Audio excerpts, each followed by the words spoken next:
আসসালামু আলাইকুম। বৃষ্টি, ছাদে পানি জমা আছে, তো কবুতর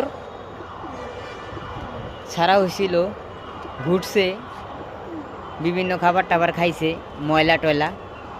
তো ফাঙ্গাস জাতীয় রোগের জন্য ফাঙ্গাস না হয় 2+, তো 2+ দেই।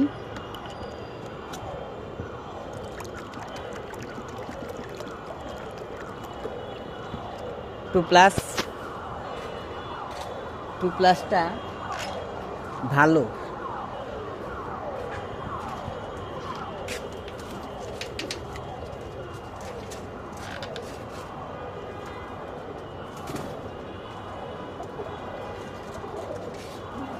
সবগুলা খাবে।